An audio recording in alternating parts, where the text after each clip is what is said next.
കുവൈറ്റിൽ ഫ്ളാറ്റിലുണ്ടായ തീപിടുത്തത്തിൽ മരണപ്പെട്ടവരിൽ മലപ്പുറം തിരൂർ കൂട്ടായി സ്വദേശിയും കോതപറമ്പിന് പടിഞ്ഞാറ് താമസിക്കുന്ന പരേതനായ ഹംസയുടെ മകൻ നൂഹാണ് മരിച്ചത്.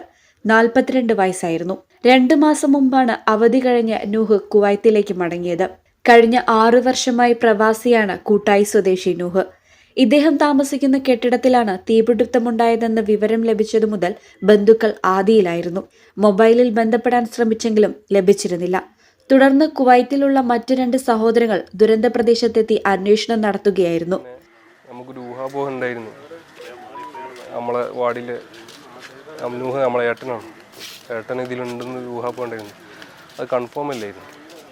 പിന്നെ ഇന്ന് പുലർച്ചെ 4 മണിക്കാണ് നമുക്ക് ഒന്ന് കൺഫേം ആയിട്ട് വരുന്നത് ഇദ്ദേഹം പെട്ടിട്ടുണ്ടെന്നത്.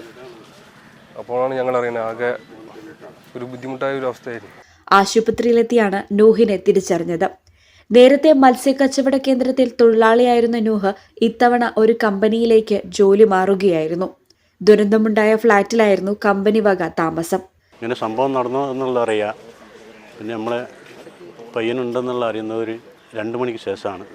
അവർ പലവരുമായി ബന്ധപ്പെട്ട് ഫോണിൽ കൂടെ ബന്ധപ്പെട്ടിട്ടും കിട്ടാതായപ്പോൾ അങ്ങനെ ഒരു ഫോട്ടോ കൊടുത്ത് അവിടെ മോർച്ചറിൽ നോക്കിയപ്പോഴാണ് ആളുണ്ടെന്നുള്ള അറിയുന്നത്. അപ്പോഴാണ് ഇവിടെ വിവരം അറിയുന്നത്. ലോകത്തെ നടുക്കിയ ദുരന്തത്തിൽ ഇതുവരെയായി 50ഓളം പേരുടെ മരണമാണ് സ്ഥിരീകരിച്ചിട്ടുള്ളത്. ഇവരിൽ 40 ഇന്ത്യക്കാരും 12 മലയാളികളുമാണ്.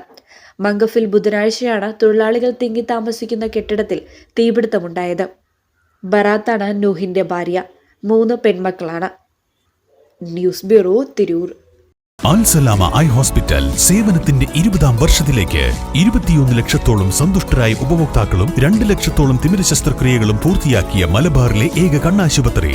ലോകോത്തര നിലവാരമുള്ള ചികിത്സാ സംവിധാനങ്ങൾ, തിമിര ശസ്ത്രക്രിയ, ഗ്ലോക്കോമ, റെറ്റിന വിഭാഗം, കോർണിയ, ലേസർ ചികിത്സാ വിഭാഗം, contact lens clinic, optical, pharmacy, lab തുടങ്ങി നൂതന സാങ്കേതിക വിദ്യ ഒരുക്കിയുള്ള എല്ലാ നേത്രരോഗ ചികിത്സാ സൗകര്യങ്ങളും വിദഗ്ധരായ ഡോക്ടർമാരുടെ മേൽനോട്ടത്തിൽ. Al Salama eye hospital, hospital road, Perinthalmanna.